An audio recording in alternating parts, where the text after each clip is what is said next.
Katta okean, Hind okeanida birinchi marta cho'milishim.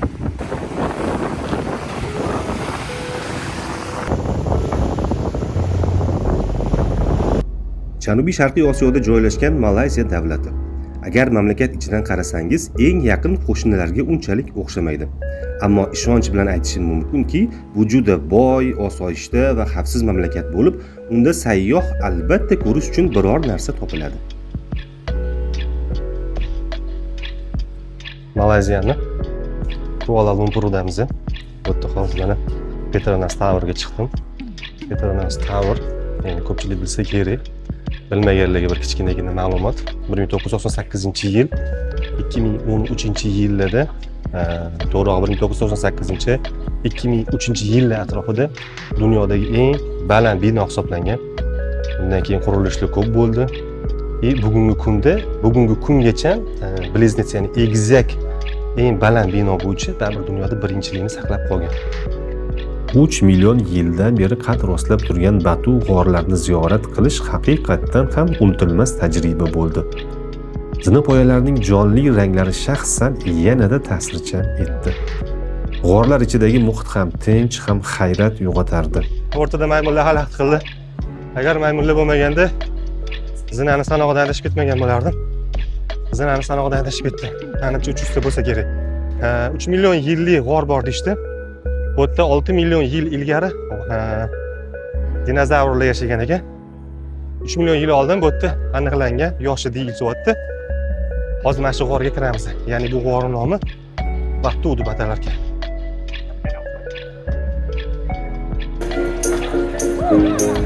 Mana bu ko'cha san'atkorlari.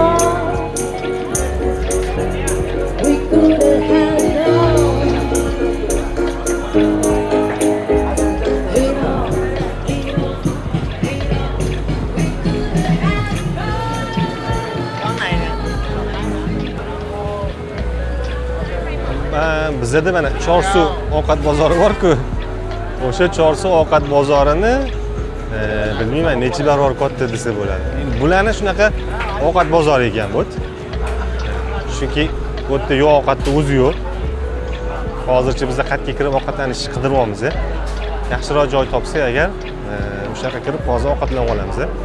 Soat 12 bo'lishiga qaramay bu yerda ko'chada odam qaynayapti.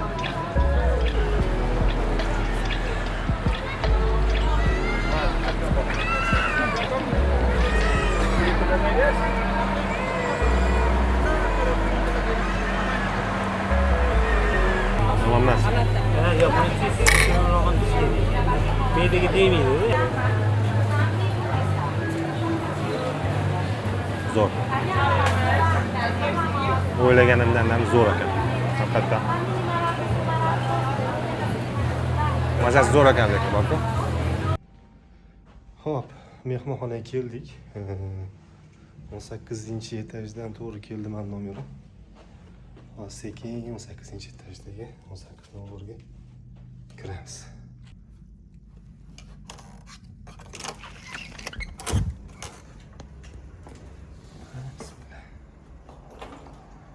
Bizdan nomer bo'ladi. Tak, premium xona oldik. Hop, dushovoylari.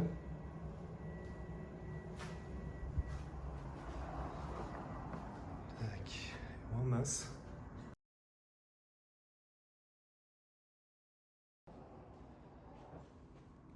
Xonamizning ko'rinishi, umumiy ko'rinishi.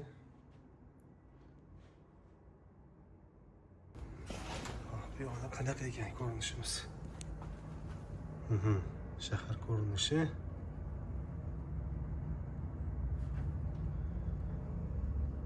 Yomon emas.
Agar Kuala Lumpurga keladigan bo'lsangiz, bu yerning mashhur minorasi Petronas Twin Towers'ni ko'rmasdan ketishlikning ilojisi yo'q. Bilasizmi, bir vaqtlar bu dunyodagi eng baland bino bo'lgan. 1998-yildan 2004-yilgacha Petronas minoralari dunyodagi eng baland bino unvonini saqlab turgan. 2025-yil holatiga ko'ra Petronas hali ham eng baland egizak minoralar rekordini saqlab turadi. Binoning kesimi 8 burchakli yulduz shaklida bo'lib, bu islomda birlik va uyg'unlik ramzidir. Qiziqarli jihat shundaki, chap minorani Yaponiya kompaniyasi Hazama Corporation qurgan bo'lsa, o'ng minorani esa Janubiy Koreya kompaniyasi Samsung qurgan.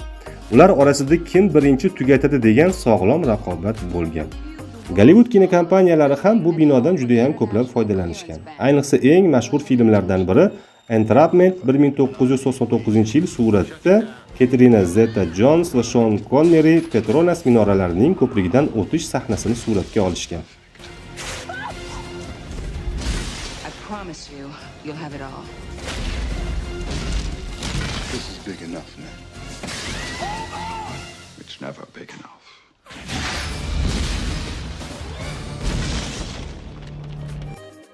Mamlakat o'zining iqtisodiy kuchini dunyoga ko'rsatish maqsadida butun loyiha Malayziyaning milliy g'ururi sifatida qurilgan. Biz hozir bu egizak binolarni o'rtasida kesib o'tgan mosti bor. O'sha mostida turibmiz, ya'ni bir-biriga ulangan most qilingan. O'sha most ustiga chiqib, o'sha yerda aylanishga masjiddan turib, obzor qilishga ruxsat berilar ekan. Tepadan hozir tomosha qilyapmiz.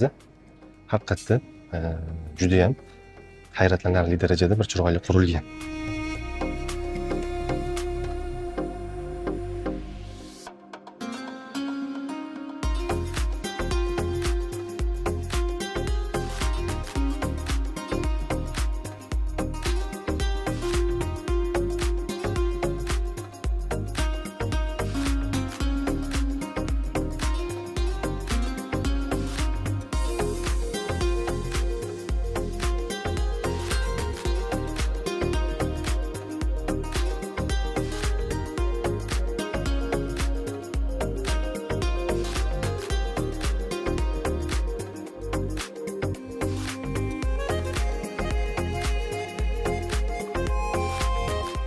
Petronas Tower maket ko'rinishi ham bor ekan tepada.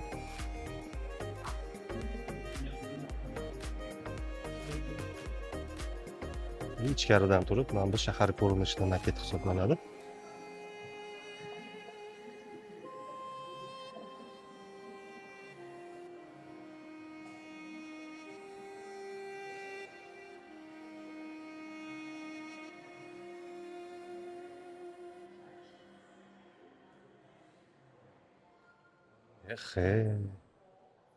Tumanli Albion-ku.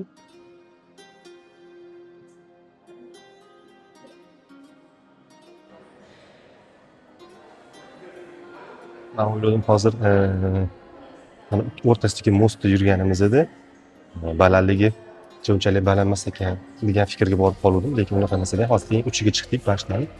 Mashinaning tepasidan turib, pastdagi binolar, o'zi shunaqa baland binolar hammasi joylashgan. Tepadan qaraganda, ular xuddi qo'zi qorinni bolasiga o'xshaydi tepadan qaraganda. Kelib ko'rishinglarni maslahat beraman. Haqiqatda kelganga chiqqanga yarasha arziydi. Zo'r, juda ham zo'r.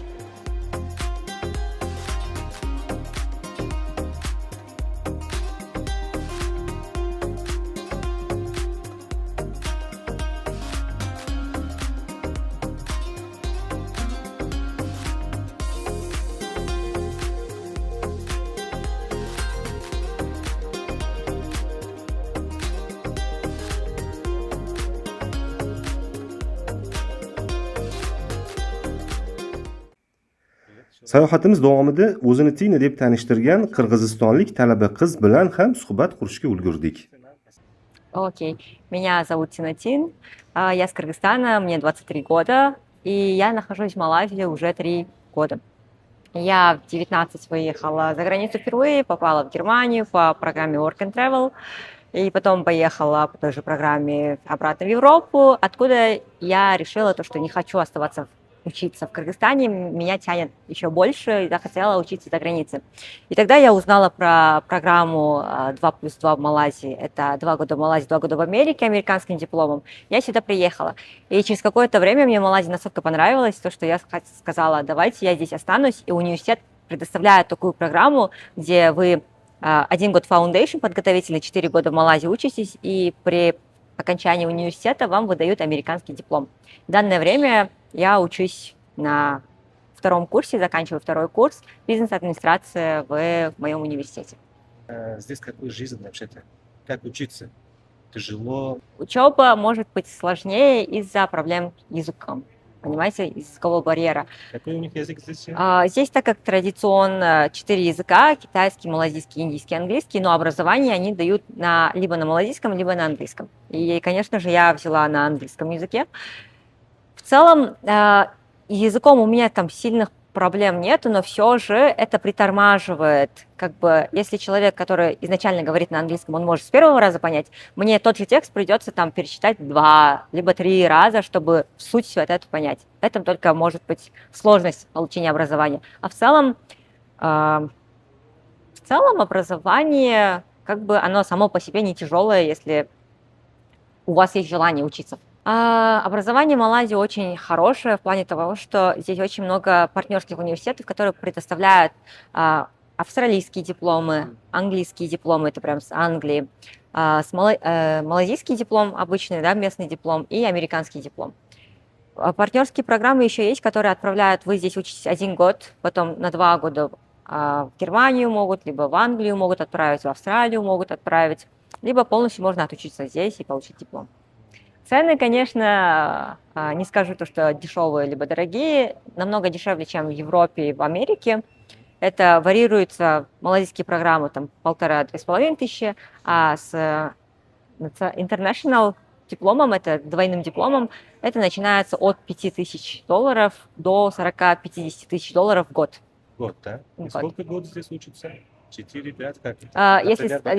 Если малайзийский диплом, то только 3 года. 3 года. А если двойной диплом, это 4 года, но так как в Малайзии еще подготовительный год считается отдельно, с ним уже 5 лет будет. 4 года это бакалавр? Бакалавр. И магистр? магистр, в зависимости от вашей, получается, профессии, он может быть от 1,5 до 3 лет, как и во всем мире. И как вот студенты, как будут здесь вообще-то? Можно ли работать вообще-то? Нет, студентам не дается работать. Вы можете устраиваться на internship, это как практика, но вы работаете на какую-то компанию. Допустим, где у меня на самом деле там пишется то, что у меня практика. Вот. Конечно, можно отучиться на какие-то дополнительные, да, профессии и потом по ним работать, но это крайне тяжело, особенно студентам, которым 17–18, им даже учиться самим тяжело.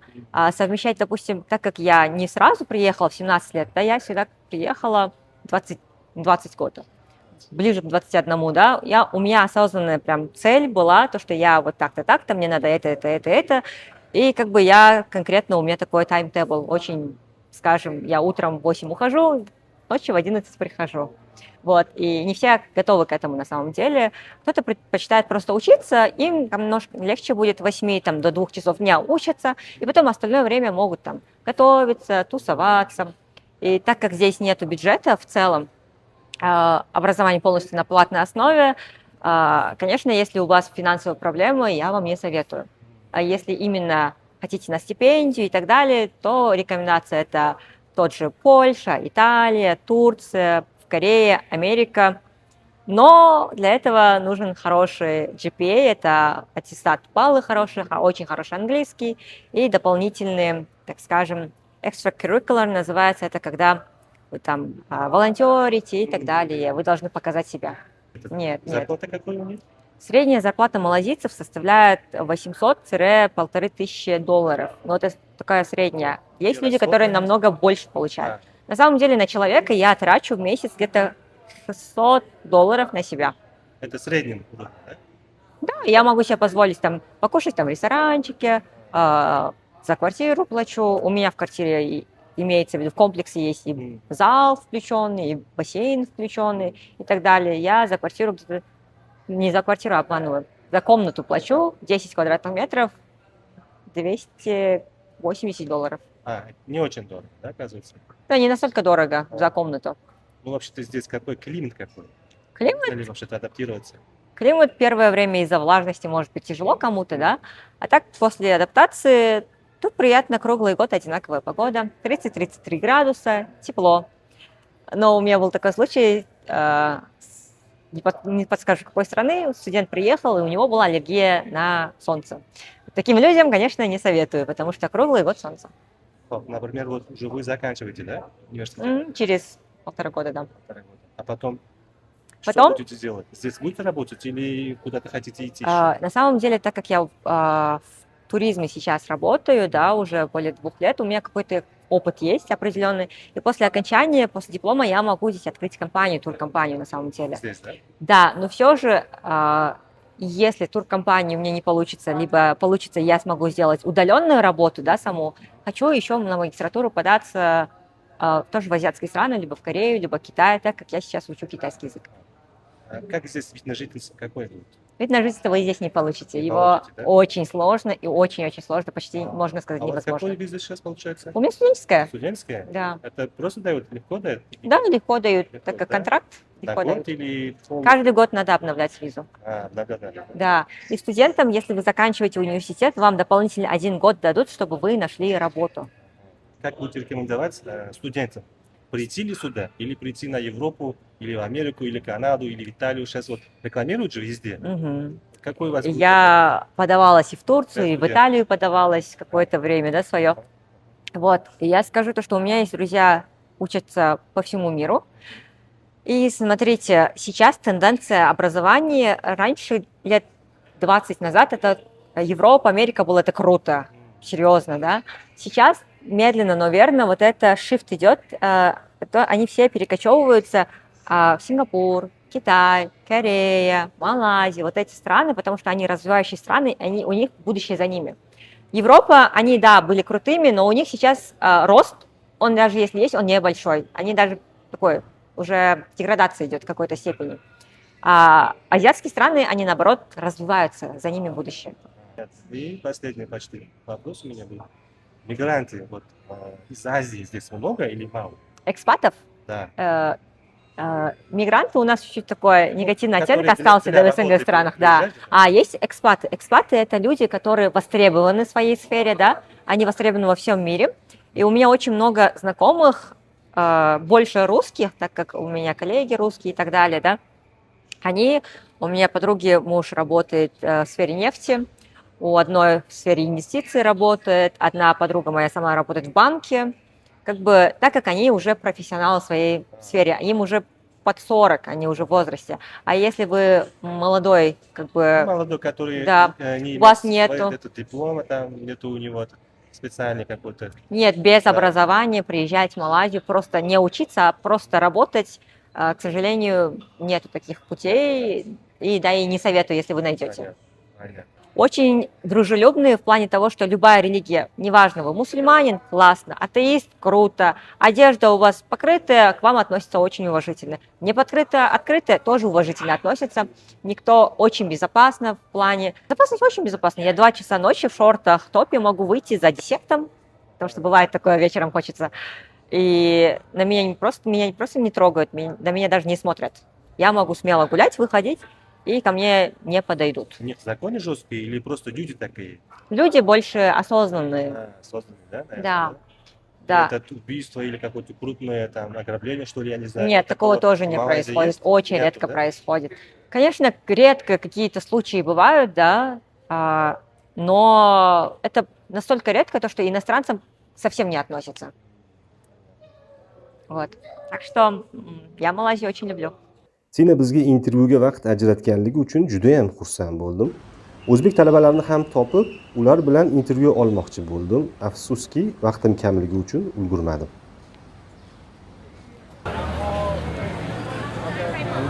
Bizda mana Chorsu ovqat bozori bor-ku.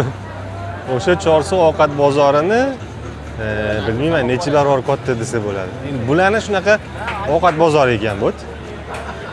Chunki bu yerda yo'q ovqatni o'zi yo'q. Hozircha biz qatga kirib ovqatlanishni qidiryapmiz. yaxshiroq joy topsak agar o'sha yoqqa kirib hozir ovqatlanib olamiz. Soat 12 bo'lishiga qaramay bu yerda ko'chada odam qaynamoqda. Agar Kuala-Lumpurning haqiqiy ko'cha ovqat madaniyatini his qilishni istasangiz, Jalan Alor Food Street ko'chasiga boring. Eng mashhur va jonli ovqat ko'chalaridan biri hisoblanadi. Bu joy sayyohlar va mahalliy aholi uchun kechqurun ovqatlanish, mahalliy taomlarni tatib ko'rish va shahar muhitini his etish uchun ideal manzildir. Kechasi ko'cha turli xil neon yoritgichlari, issiq islar va ovqat pishirayotgan ovozlar bilan to'lib toshadi. Stollar ko'chada qator qilib joylashtiriladi. Odamlar ochiq havoda ovqatlanishadi. Bu yerda mahalliy, xususan Xitoy, Malay va Tay oshxonasi ustundir. Soat kechasi 12 dan oshishiga qaramay, bu yerdagi hidlar ishtahamizni ochib yubordi. Va biz bir nechta ularning milliy taomlarini tatib ko'rishga bel bog'ladik. Shaxsan menga grillda pishirilgan taom tayoqchalari, qo'y, tovuq yoki go'sht, arahis sous bilan keltirilgan taom juda ham yoqdi. Undan tashqari grillda tayyorlangan baliq, krevetka va kalmarlar ishtahani juda ham ochib yubordi. Xullas, kokos suti, ananas soki va shunga o'xshash ichimliklar bizda juda ham yaxshi taassurot qoldirdi. O'ylaganimdan ham zo'r ekan. Haqiqatan. Voy, nimalardan shashilib tashagan buni?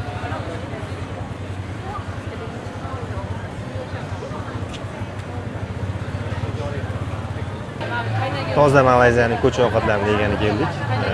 Hozir bu yerda bizga mana aytayotdiki, restoranning ishchilaridan biri O'zbekistonlik mehmonlar ko'p keladi bizning oldimizga deyapti. Bilmayman, kompliment qilyaptimi?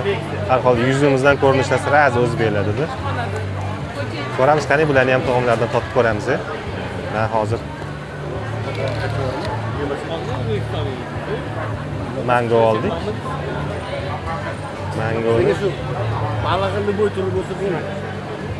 Mangoni shu turishi, kedishi bilan $1 hisoblanadi. $1 turar ekan mana shu. Qimmat emas unaqa. Olib yesa bo'ladi. Mazasini ko'rish kerak, mazasi. Samarkand, Tashkent and Abu Dhabi. Samarkand Buxoroga borib tursak, Damog'ga borib tursak. Which fish you advise us? From Uzbekistan Airways. Uzbekistan Airways. Uzbekistan Airways. Good.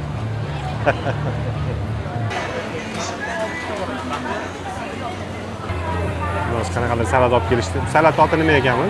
Qanaqadir anu gulkaramni ham mazasi kelyapti bunda. Bor, sal. Gulkaram, xom o'simliklarni mana shirinroq varianti ekan. Tamam emas. Medaga deymaydi, yaxshi ekan. Hozir bitta ananas suvini ham chiqarib olib keldik. Mana bizda ko'proq konservativliklari bor. Tabiiylar ekan. Proteini joyida, ana xolis dehqonchilik bo'lib o'tdi. Kelishib ish ko'ramiz. Zo'r. O'ylaganimdan ham zo'r ekan. Haqiqatan. Mazasi zo'r ekan lekin borku. Mazasi zo'r ekan, shirin ekan. Mazasi zo'r ekan. Qanaqa ekan? Mana shu narxdan olmaymiz endi. Ustini yo'q. Usti normalniy. Ha. Bu boshqacha emas ekan-a bu? Ha. Bir-biriga umuman o'xshamas ekan. Buni qo'ltanog'i yo'q ekan. Hamma ham boshqacha. Maydaroq qo'ltanoq ekan. Lekin boshqacha mazalar. Dengiz balulari menimcha bular. Yo, ani o'zidan orolda ko'lda o'sgan balulami ekan? Dengiz balulari deydi. Zo'r. Malayziya lapsha. Endi buni alayim babaga hammaga bo'lib berib, mazasini ko'rib, anaqa qilsa, xohlasa bir boshqacha taklif. Xo'p, mana buni endi qani mazasini totib ko'ramiz, qanaqa ekan. Men beramiz dedi. Rahbarini chaqirib, ertaga Ko'rinishdan o'zimizda vermishilga o'xshaydi. Yeb ko'raylik qanaqa ekan makaronga. Avvalingmi? Ko'ramiz, bir xillashtiramiz imkonida ko'ramiz. Qanaqadir ziravorlar, krevetkalar qo'shib tashlaganmi? Dengizda qanaqadir o'tlari bo'ladi-ku, shunaqalarni mazasi kelyapti.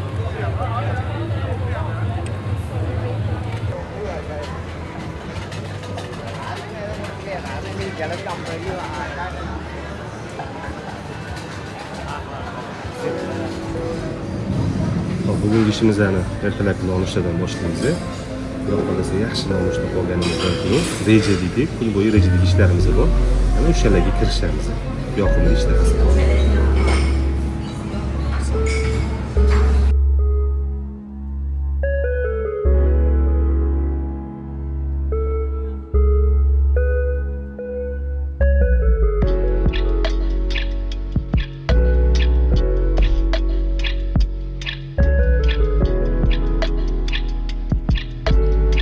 Batu g'ori Malayziyaning eng mashhur va muqaddas joylaridan biri. Kuala Lumpur shahri yaqinida joylashgan ulkan Hindu ziyoratgohi va tabiiy g'or majmuasi. Bu yer har yili minglab mahalliy va xorijiy sayyohlarni, shuningdek Hindu ziyoratchilarini jalb qiladigan joy.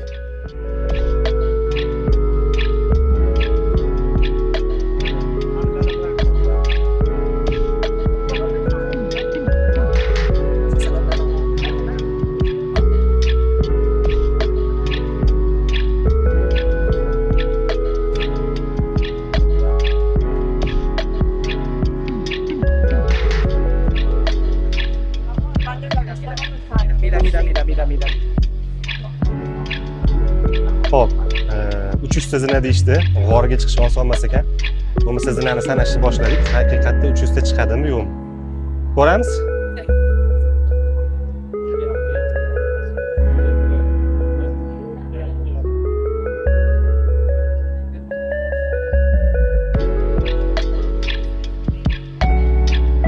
Mana.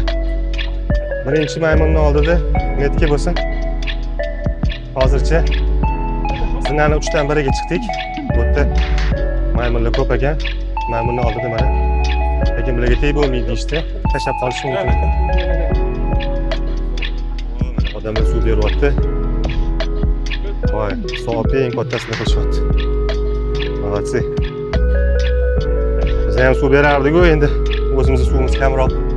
O'zimizga yeb bersa ham kattaga.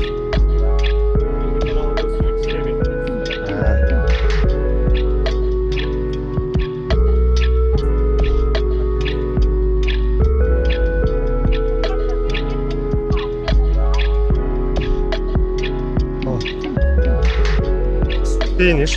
Ura.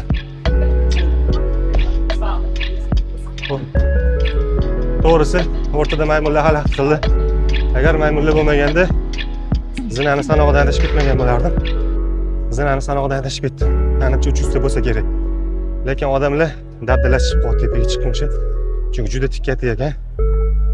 To'g'risi men ham charchadim, lekin unchalik emas. Допустим. Chunki menga nima yordam bo'ldiki, yaqinda Istanbulda bunaqa baland-past ko'chalarni bundan battarlarini ko'rgan edim. Uchun menga bu o'ta emas. Yana 300 ta zina bo'lsa tepaga chiqib bergan bo'lardim. Endi hozir bu yerda 3 million yillik g'or bor deyishdi. Bu yerda 6 million yil ilgari dinozavrlar yashagan ekan. 3 million yil oldin bu yerda aniqlangan yoshi deyilyapti. Hozir mana shu g'orga kiramiz. Ya'ni bu g'orning nomi Batu deb atalar ekan.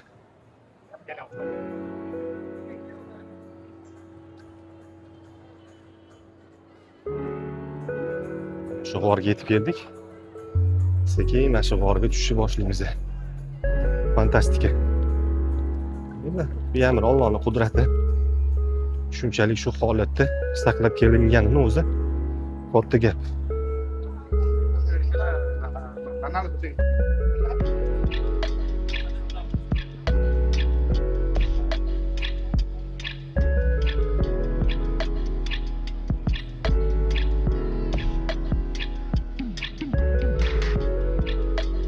Ichiga kirib oldik.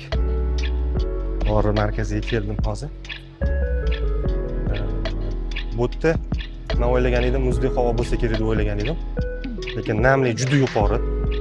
To'g'ri, umuman Kuala Lumpurda namlik yuqori bo'lganligi uchun issiq juda ham bir boshqacha issiqyapti, ya'ni odamga ta'sir qiladigan darajada.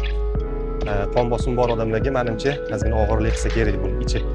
Lekin qanaqadir muzdek havo bor, salqinligi bor, g'ori salqinligi bor. Bu namli ko'chadan da yuqori, o'sha odamlar ter suv oqyapti.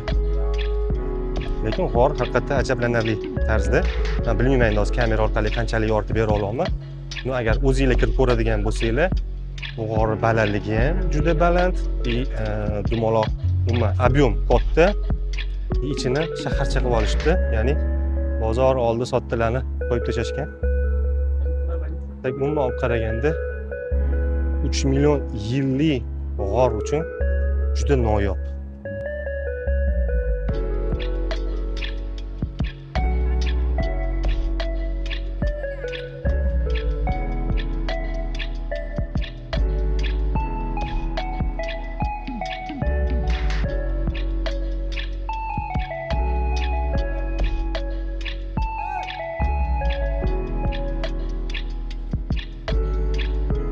Endi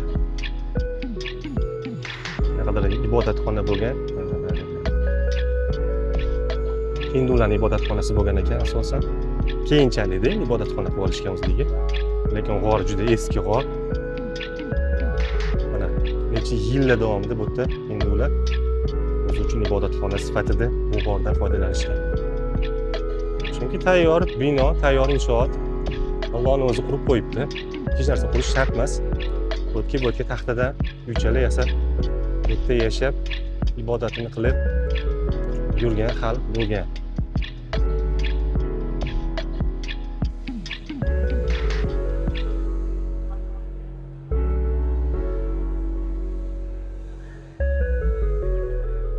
Qazo.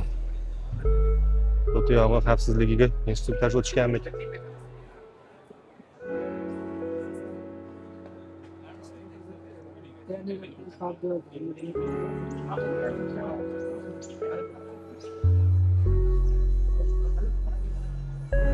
Hozir zinadan yana tepaga chiqdik.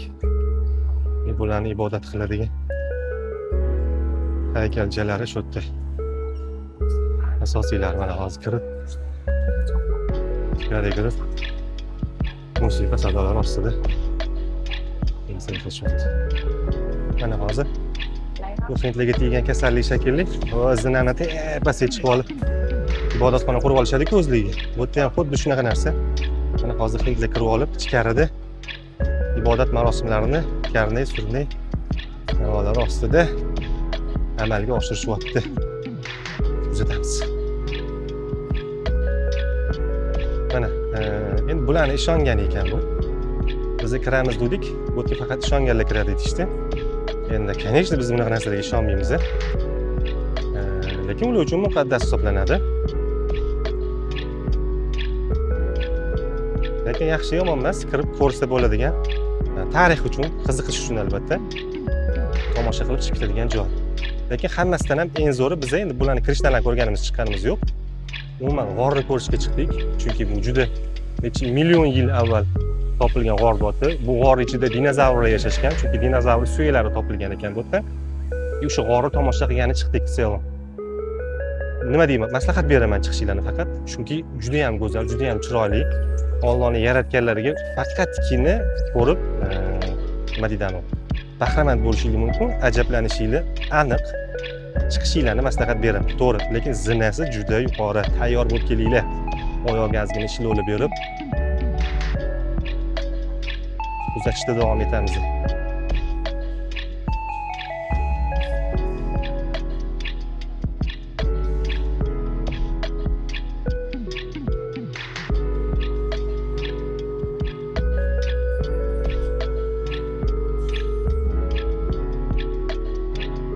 Endi bu yerda Xitoy ham, Hindiston o'zi ham rosa kinolar olishar ekan.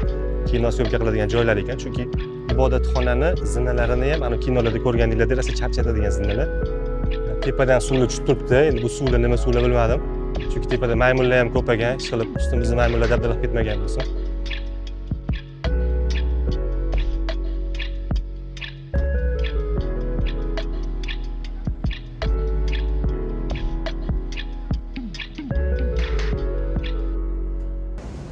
Biz hozir Malakaga otlandik. Mehmonxonadan bugungi rejamiz, bugungi planimiz Malakaga borib, o'ttazgina dam olib, plyajlarida atrofni klimatni ko'ramiz, tomosha qilamiz. Xullas, bugungi sayohatimiz Malakkaga bo'ladi.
Bu sanaqa sutli ham.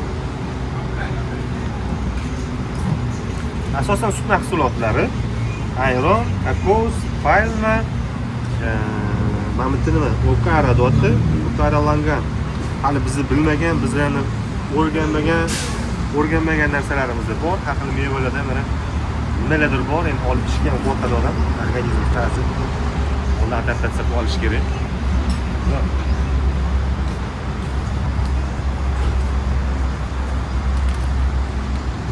Ha, bu ham mevalar. Tarvuzlarni ham upakovka qilib qo'yish kerak. Tarvuz, nima ekan bu? Mango bo'lsa kerak. Qovun. Mana bular qovunli ekan mana. Hamma narsani chiroyli qilib artib, upakovka qilib qo'yishibdi. Lekin narxlari ham juda qimmat emas.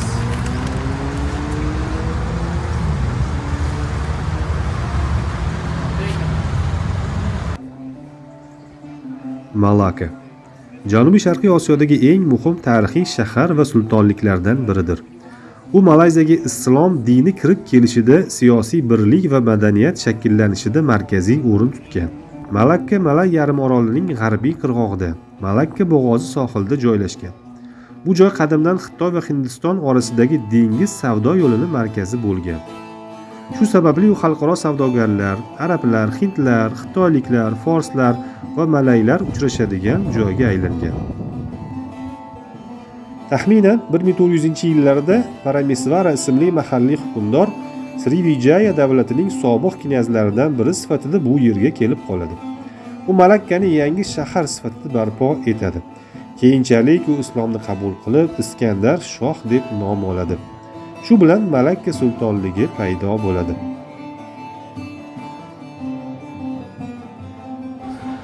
Bu yerda e'tibor beradigan narsak, men orqamda Hind okeani turibdi.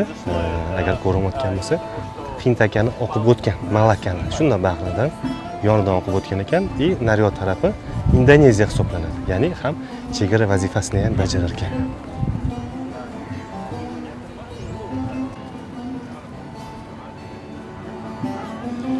Men bilishim bo'yicha bu mudofaa chizig'i bo'lgan. Chunki agar ko'rayotgan bo'lsanglar, mana bu yerda qal'a bor. Bu yerda o'sha paytda o'sha davrda zambaraylarni qo'yib qo'yibdi. Ya'ni tipa simvolический qilib muzey sifatida qo'yib qo'ygan. Lekin biz bilishimiz bo'yicha bu ishlaydigan zambaraylar bo'lgan. Endi hozirgi paytda как maketga o'xshatib qo'ygan-ku, lekin og'irligi, ishlanmalari misdan qilingan. Ko'rinib turibdiki, haqiqiy zambaray bo'lgan bu.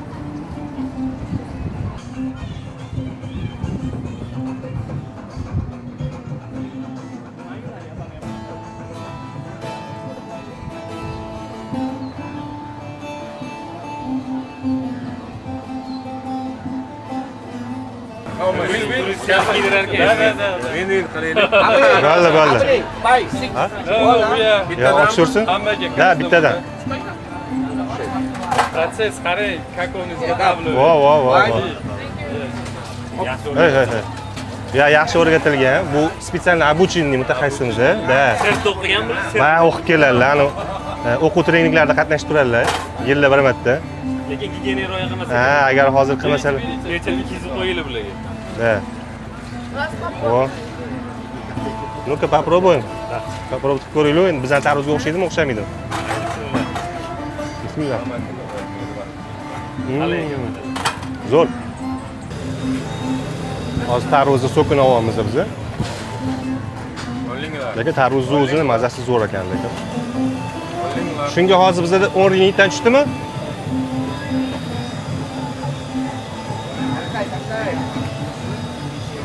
Hop, tatib ko'ramiz endi buni qanaqa ekan. Ichiga muzlari bilan solib berishdi. Lekin o't yeyib ko'rganimiz yomon emas. Endi suvni ichib ko'ramiz. Bismillah. Vau. Shu mazasi ko'p. Yozni chillasida ham bunaqa mazali tarvuz yo'q bizda, ishoninglar. Gap bo'lishi mumkin emas. This one very famous. Malaysia number 1. 15 ringgitdan tushdi.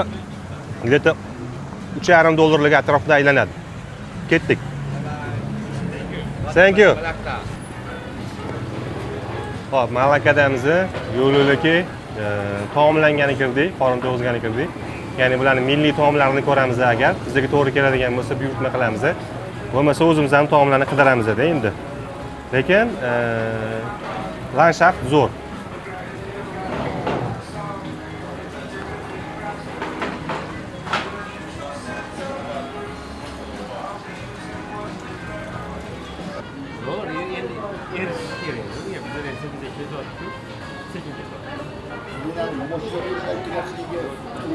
Bu apelsinni toza nimadan chiqarib olib keldi hozir. Ananas ham qo'shgan shakilli ichiga ananas ham mazasi kelib turibdi, и muz.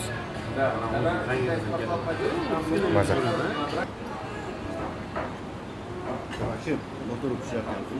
Yoqimli ishda. Boshmiz.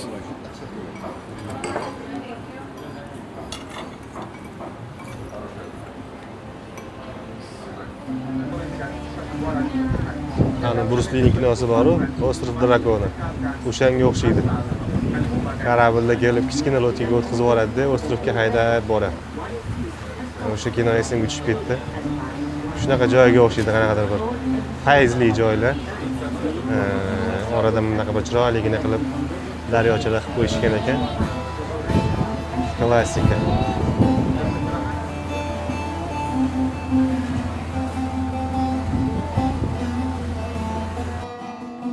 Hozir Malakani atrofidamiz, ya'ni Malayziyaning Malaka shtati, bu 13-shtat hisoblanadi. Mana shu 13-shtatidan Hind okeaniga kirib ketgan ekan bu shtat. Va hozir biz mana shu Hind okeanining yonida cho'milishga, plyajga keldik. Birinchi marta okean, Hind okeanida birinchi marta cho'milishim.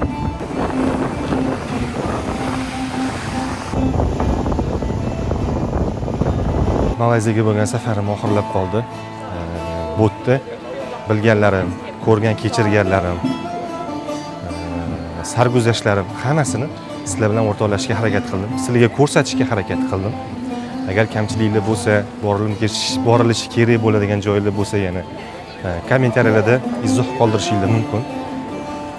Nima bo'lganda ham kanalim juda ham yosh. Shuning uchun sizlardan iltimos qilardimki, kanalimga obuna bo'lib qo'yinglar va podpiska tugmasini bosib kommentariy qoldirsanglar, meni ham xursand bo'lardim. Bu kanalimizning rivoji uchun albatta.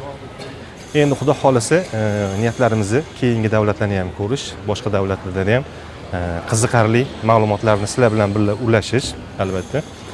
Shuning uchun kanalni kuzatishda davom etinglar.